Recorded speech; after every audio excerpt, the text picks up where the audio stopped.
There are ghosts that are not of the dead. Have you ever felt them? They are not wisps of smoke or clanking chains in the attic.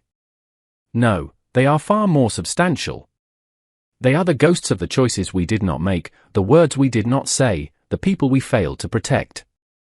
They live inside us, in the hollow spaces behind our ribs, and they weigh more than stone. They are the silent, ever-present audience to our days, and their judgment is the only one that truly matters. A man can run to the ends of the earth, build his house on the highest, most desolate peak, but he cannot outrun himself. He carries his hauntings with him like a second shadow. And sometimes, the only way to quiet those ghosts is not to run, but to turn, and face the new devil at your door. This is a story about a man like that. A man who thought his life was an epilogue, only to find he had one final chapter left to write. If you believe that a single act can redefine a life, that even the most broken souls can find a reason to mend, then stick with me. And maybe, at the end of this, you'll hit that subscribe button, not just for the story, but for the reminder that we are all, in our own way, trying to quiet the ghosts. The man who lived on the mountain was called Jacob by the people in the town below, though he had never offered them his name. They saw him only twice a year, when he came down for salt, flour, and kerosene. He was a tall man, made broader by layers of flannel and wool, with a beard that was more grey than brown and ice the colour of a winter sky. He never spoke more than was necessary. He paid in cash, his hands calloused and scarred, and was gone before the dust of his arrival had settled. His cabin was a solitary speck against the vast, unforgiving canvas of the wilderness. It was his monastery and his prison. Every morning, he tended to the fence that bordered his small property. It was a Sisyphean task. The ground, frozen half the year and soft the other half, was always spitting out the posts. The wood was always rotting. The fence was a physical manifestation of his own brokenness, a constant, nagging reminder of a life that had long ago come apart at the seams. He would set a post, tamp the earth around it, and know that in a month, he would be doing it again. It was his penance. Inside the cabin, there was a similar austerity. A bed, a table, 2 chairs, though one had not been used in a decade, and a stone fireplace, black with soot. There were no photographs on the mantel, no faded letters tucked into the pages of the single book he owned. To look at the room was to look at a man who had surgically removed his own past. But the ghosts were still there. They sat in the empty chair. They whispered in the whistle of the wind through the pines. They watched him from the dark corners of the room when the fire burned low. He had failed. That was the simple, brutal truth of his life. He had stood by when he should have stood up, and the world had taken everything from him as payment for his cowardice. So he had come here, to the quiet brutality of the mountain, to serve his sentence in silence. One afternoon, with the sky threatening a late-season blizzard, he was checking his traplines far from the cabin. The air was sharp, each breath a needle in the lungs. The silence of the forest was absolute, broken only by the crunch of his boots on the hardening snow. And then he saw it. A patch of color against the endless white and gray. A deep, muddy red, half buried in a snowdrift near the edge of a steep ravine. It was a blanket. A heavy, oil-stained wool thing, the kind rig workers used. It had no business being here, miles from any road, in a place most people were smart enough to avoid.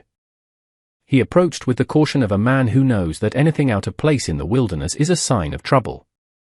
He nudged the lump with the toe of his boot. It was not just a blanket. There was something under it. Something soft, yet solid.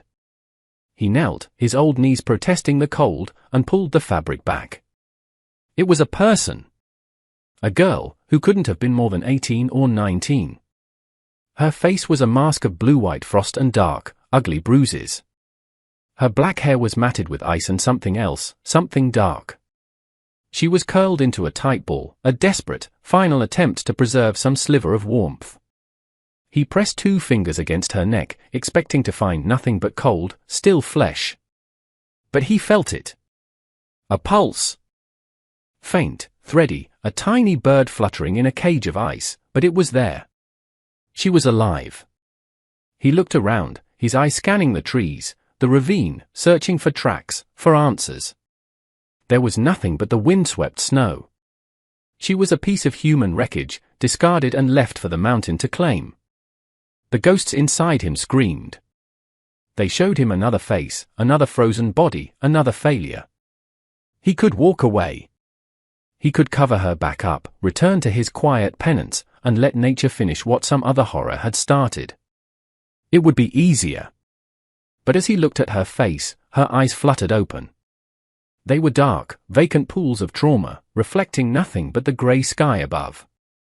And in that moment, the man named Jacob made a choice he had not made in a very long time. He chose to act. He gathered the girl, who weighed almost nothing, into his arms and started the long walk back to his cabin, a fragile, broken life held against the hollow where his own heart used to be. He laid her on the bearskin rug before the hearth, piling his own dry blankets over her. He worked with a grim efficiency, stoking the fire until it roared, melting snow for water. He was a stranger to tenderness, his hands more accustomed to the bite of an axe handle than to gentle care, but he did what needed to be done. He cut away her frozen, torn clothing with his knife, his movements careful and impersonal. The body beneath was a roadmap of cruelty. He saw the marks, the brands of a particular kind of evil, and a cold, hard knot formed in his stomach. He had seen this evil before. He had smelled its foul breath and turned away. Not this time. He wrapped her in the warmest blankets he owned, leaving only her face exposed to the heat of the fire. Hours passed. The storm outside howled, a symphony of nature's rage, while inside, the only sounds were the crackle of the flames and the girl's shallow, ragged breathing. As the warmth slowly seeped into her, she began to tremble, then to convulse. Her eyes shot open, wide with a terror that was not born of the cold. She saw him, a large silhouette against the firelight, and tried to scramble away, a wounded animal trying to flee a predator. She was too weak. She collapsed back onto the rug, her breath coming in panicked sobs. He remained perfectly still, a statue carved from shadow and regret. He knew that any movement, any word, could shatter the fragile thread of her consciousness. Her eyes locked on his, and for the first time, she spoke. Her voice was a dry, broken rasp, a sound of utter defeat. "Just kill me fast." The words hung in the air between them, heavier than the silence that had been his only companion for years. They were a plea, a prayer, from a soul that had endured so much it saw death not as a terror, but as a release. The man did not flinch. He did not speak. He had no words of comfort, no lies about everything being all right. The world was not all right. He knew that better than most. Instead, he turned, ladled some warm broth from the pot on the fire into a wooden bowl, and placed it on the floor, a careful distance from her. He set a cup of water beside it. Then, he retreated to the far side of the cabin, to his chair in the shadows, and he sat a day. And he watched. It was an offering without demand, a simple statement of fact. Here is warmth, here is sustenance. I will not hurt you. The choice, now, is yours. Days bled into one another, marked only by the shifting light outside the single grime-streaked window. A strange, silent routine began to form. In the morning, the man would stoke the fire, put on a pot of coffee for himself and a pot of thin porridge for the girl. He would leave her portion on the hearth and go outside to chop wood or mend his perpetually failing fence. When he returned, the bowl would be empty. He never acknowledged it. He never tried to speak to her. He moved around the small cabin with a deliberate, slow pace, making no sudden movements. He was trying to make himself predictable, unthreatening. He was trying to be a part of the landscape, like the stove, or the table. The girl remained in her cocoon of blankets by the fire. She was a statue of fear. For the first week, she barely moved, her eyes following his every action, her body tensed, ready to fight or flee, though she had the strength for neither. She was a spring wound so tight it screamed. He would sit in his chair in the evenings, cleaning his rifle or sharpening a knife, the rhythmic scrape of stone on steel a kind of meditation. He was acutely aware of her gaze on him. He knew she was not just seeing a man, she was seeing the shape of her tormentors, the specter of all the men who had hurt her. He had to prove he was different, and the only tool he had was silence. He had to let the quiet speak for him.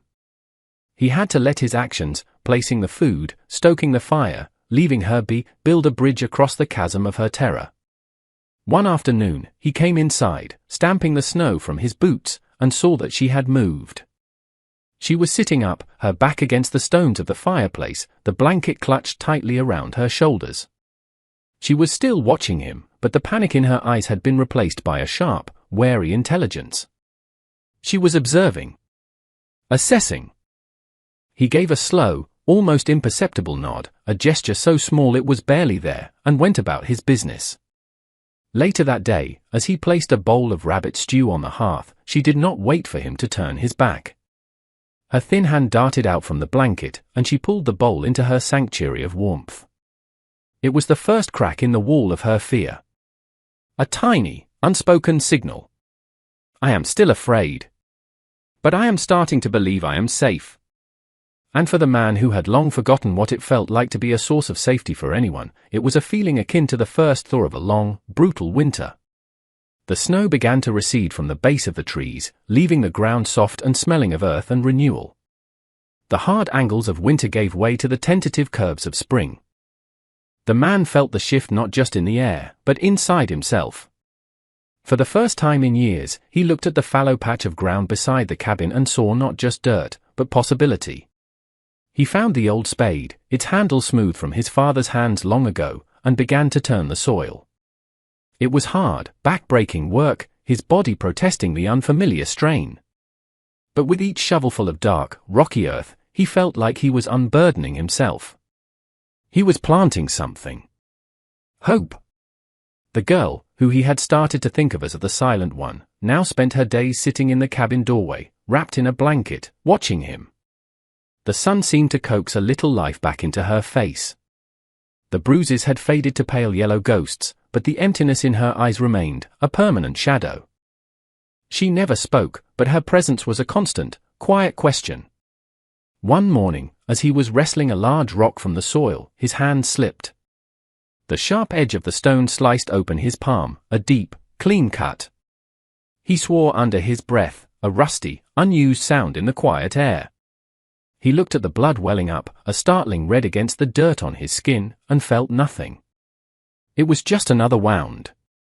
He went inside to the pump, washed the cut with cold water, and tore a strip from an old shirt to wrap it. But his hands were clumsy, stiff with cold and work, and he couldn't get the knot to hold. He was fumbling with the cloth when a shadow fell over him. The girl was standing there. It was the first time she had stood so close. She looked from his bleeding hand to his face, her expression unreadable. Then, she gently took the strip of cloth from his grasp. Her fingers were surprisingly steady. With an economy of motion that spoke of long practice, she cleaned the wound again, folded the cloth into a neat pad, and bound his hand tightly, finishing with a knot that was both secure and easy to undo. He looked down at her work, then at her. Her own hands, he noticed for the first time, were covered in a delicate tracery of old scars, thin white lines against her brown skin. They were the hands of a survivor. They were the hands of someone who knew how to mend things that were broken. He met her gaze, and for a fleeting second, the wall between them vanished. They were not man and girl, rescuer and victim. They were two people, bearing the marks of a harsh world, finding a moment of shared understanding in a small, silent act of care. His voice was rough when he finally spoke. "Thank you," she simply nodded, her eyes dropping back to the floor, and retreated to her post in the doorway. But something had changed. The silence between them was no longer empty. It was filled with a fragile, unspoken trust. The intrusion came on a clear, warm afternoon, the kind of day that felt like a lie after the long winter. It came in the form of a rusted, mud-splattered pickup truck that growled and clawed its way up the mountain path, its engine a profane roar in the sacred quiet. The man saw it from the garden, a dark speck moving slowly through the trees. His body went rigid. No one came up this path. No one. He straightened up, his hand unconsciously dropping to the axe leaning against the woodpile. He turned to the cabin. "Inside," he said. The word was not a request. It was a command, sharp and low. The girl, who had been watching the truck's approach with a growing dread, vanished from the doorway without a sound. He waited, his face a mask of cold neutrality, as the truck shuddered to a halt. Two men got out. They were thick-bodied and loud, with the kind of casual arrogance that comes from never having been told no. They wore camouflage gear, but they carried no rifles. They were not hunters. "Howdy, old-timer," the driver said, his smile showing too many teeth. "Me and my buddy here got ourselves turned around." Looking for the old logging road to Benton, the man pointed down the path with his chin. 2 miles back. Fork to the left. "You missed it." His voice was flat, offering no welcome. "Appreciate it," the man said, but he made no move to leave. His eyes roamed over the cabin, the neat stacks of firewood, the newly turned garden. They were the eyes of a wolf, assessing a sheepfold. "Quite the place you got here. All alone." "I like the quiet," the man said, his gaze unwavering. The second man, who had been silent until now, took a step forward. He was younger, with a cruel twist to his mouth. His eyes caught something on the porch, half hidden under the bench. A small, beaded moccasin. The man's blood ran cold. She must have left it there. The younger man's eyes lit with a greasy, knowing light. He looked from the moccasin to the dark doorway of the cabin, then back to the man, a slow, predatory smirk spreading across his face. "Looks like you're not as alone as you let on," he drawled. "Keeping some company, are we? The quiet kind?"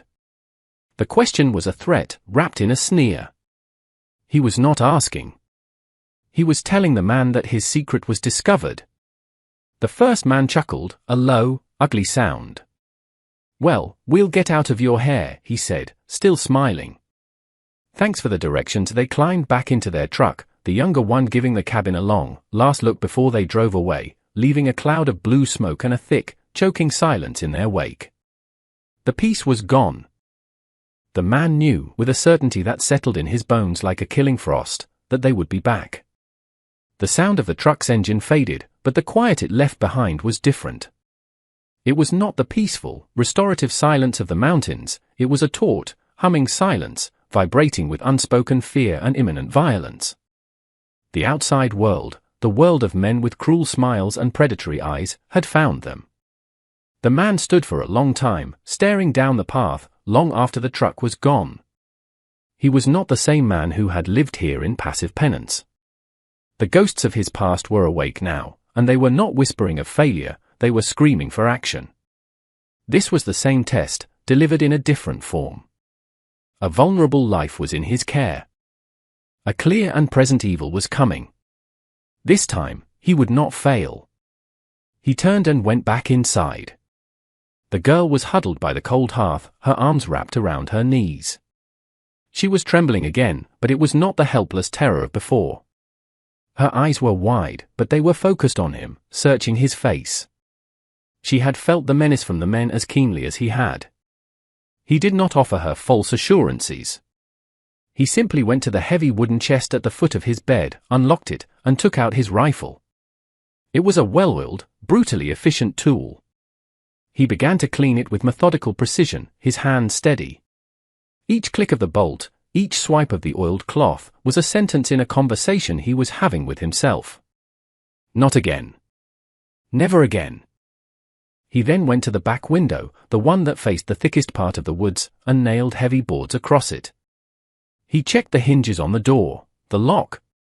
He was turning his home from a sanctuary into a fortress.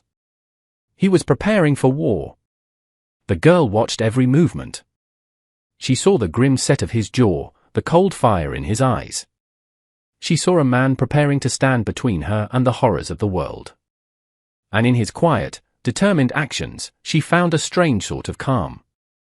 The fear was still there, a cold knot in her stomach, but it was no longer paralyzing. It was sharp, focusing. That evening, after they ate their silent meal of beans and dried meat, she did something new. She gathered their empty wooden bowls and tin cups, took them to the dry sink, and began to wash them with water from the bucket. It was a simple, domestic act. An act of normalcy in the face of impending chaos. It was a declaration. It said, "I am not just a victim you are hiding. I am a person in this home. We are in this together." He paused in his work, watching her small, determined movements. The ghosts inside him grew quiet. They were no longer his accusers. They were his witnesses. He was no longer just mending a fence. He was defending a life. And he would not be found wanting. Dusk bled across the sky, painting the mountains in shades of purple and grey. The air grew still and heavy. It was the hour of the predator. The man sat on his porch in one of the two chairs, the rifle resting across his lap. He was perfectly calm, his senses heightened to an almost painful degree. He could hear the rustle of a mouse in the woodpile, the call of a distant owl. He was a part of the mountain now, a sentinel of rock and resolve. He had sent the girl to the small root cellar beneath the cabin, a dark, defensible space. "Stay," was all he had said, and she had looked at him with an understanding that needed no other words. She had trusted him with her life. It was a heavier weight than he had carried in a decade, and it felt like grace. He saw them before he heard them. The truck, a lumbering shadow, rolling up the path with its lights off.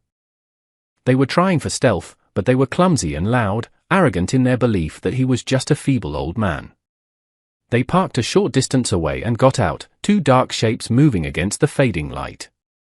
He watched them come, their strides confident, their hands holding short, ugly-looking clubs. They thought this would be easy. They reached the edge of his cleared yard, 100 feet away. He cocked the rifle. The sound was sharp, metallic, a definitive statement in the twilight. They froze. "Evening," he called out, his voice steady and even. "You're trespassing." The leader, the one with the teeth, laughed. It was a short, barking sound. "We're not here for a visit, old man. We know you've got something of ours. A little stray we lost. Just send her out, and we'll be on our way." "She's not yours," the man said. The finality in his tone was absolute. "And you're not leaving my land," the younger one spat on the ground. "You and what army?" He took a step forward. The man on the porch raised his rifle, the barrel settling into the notch of his shoulder as if it were an extension of his own body. "Just this one," he said. And he fired. The shot was not a warning. It was a judgment. It was the culmination of a decade of regret, a final, violent answer to the ghosts that haunted him. The confrontation was not a glorious battle. It was a grim, brutal necessity. It was over in less time than it takes to draw a breath. The silence that fell afterward was profound, as if the mountain itself was holding its breath. The sharp, acrid smell of gunpowder hung in the air, a foul incense. The man did not move from his chair. He just sat there, the warm rifle in his hands, and watched as the last light of day died behind the peaks. The evil was gone. The debt was paid. The aftermath was a quiet, methodical affair. The man worked through the night under the cold, indifferent light of the moon. He was not a man celebrating a victory.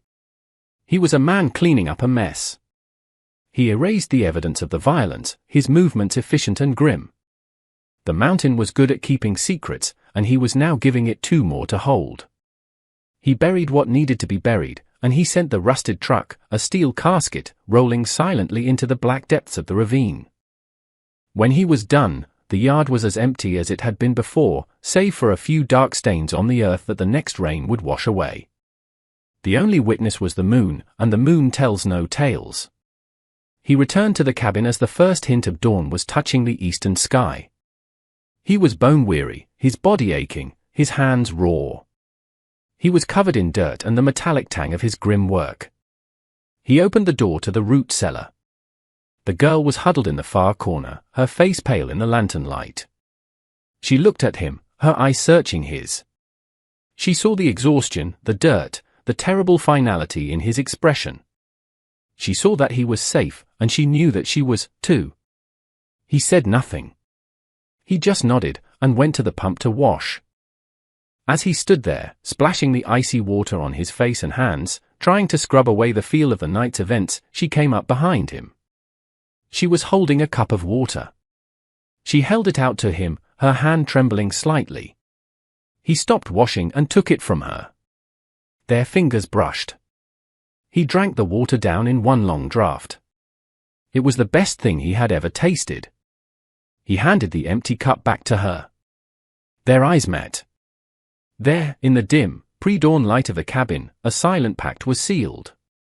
The violence was over. The ghosts had been answered. The long, slow work of healing could now begin.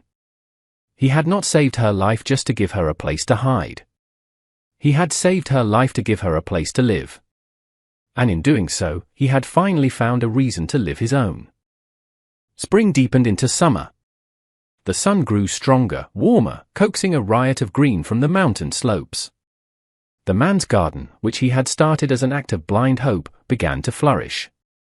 The neat rows of beans, squash, and corn were a testament to his patient labor. The fence that bordered the property was finally holding. He had dug deeper this time, set the posts in rock, and bound them with wire. It was no longer a symbol of his failure, but a quiet declaration of his intent to protect what was inside. He and the girl worked together in the garden most days. The silence between them remained, but it had transformed. It was no longer a silence of fear or trauma, but a comfortable, companionable quiet. They moved around each other with an easy grace, their hands in the dirt, tending to the new life they were nurturing. One afternoon, as they were weeding the corn, she paused. She pointed to a tiny, perfect ear, its green husk still tight and new. A smile, the first he had ever seen from her, touched the corners of her mouth. It was a small, hesitant thing, but it was as bright and surprising as a wildflower blooming from a rock. It lit up her whole face, chasing the last of the shadows from her eyes. He found himself smiling back, a rusty, unfamiliar feeling on his own face. Later, he was fixing a loose board on the porch when she came and sat on the steps, holding a small piece of wood and his whittling knife. She began to carve, her movements deft and sure. He watched her from the corner of his eye. She was carving a bird, a hawk, its wings spread as if in flight. It was intricate, beautiful work. She was not just a survivor, she was a creator. She was taking a piece of the mountain, a piece of his world, and making it into something new. She was finding her voice, not in words, but in the work of her hands. The ghosts were still there, he knew. His and hers. They would always be there. But now, they were quiet. They sat in the second chair on the porch not as judges, but as observers. They were watching him build something where he had once only let things fall apart. They were watching him tend a garden. They were watching him share a silence. They were watching a man who had finally, after a lifetime of running, found his way home. You see, redemption is a funny thing. It's not a grand, singular event, like a lightning strike that cleanses the soul. More often, it's a quiet, daily practice. It's the mending of a fence, the turning of the soil, the sharing of a cup of water. It's the choice, made over and over again, to stand for something when it would be easier to stand for nothing. The man on the mountain didn't erase his past. He didn't banish his ghosts. He simply learned to live with them. He gave them a reason to be quiet. He built a new life, a small, sturdy thing, right beside the ruins of the old one. The girl, she found her own kind of redemption. Not from any sin she had committed, but from the sins that had been committed against her. She found that a human hand could offer care as well as cruelty, that a home could be a fortress against the world's evils, and that silence could be a place of healing, not just of fear. She began to carve a new identity for herself, one small, deliberate cut at a time. What their future holds, I can't say. The mountain is a harsh master, and the world below is full of other men in other rusted trucks. But for now, in that small cabin, under the watchful eyes of the peaks, two broken people are quietly mending each other. They are proof that even in the deepest wilderness of the human heart, it is possible to plant a garden. They remind us that our greatest purpose is not to escape our past, but to build a present that honors its lessons. It's a powerful thought, isn't it? That our actions, not our regrets, are what truly define us. If this story resonated with you, if it made you think about the fences in your own life that need mending, then do me a favor. Hit that like button and subscribe to the channel. Because we all have ghosts.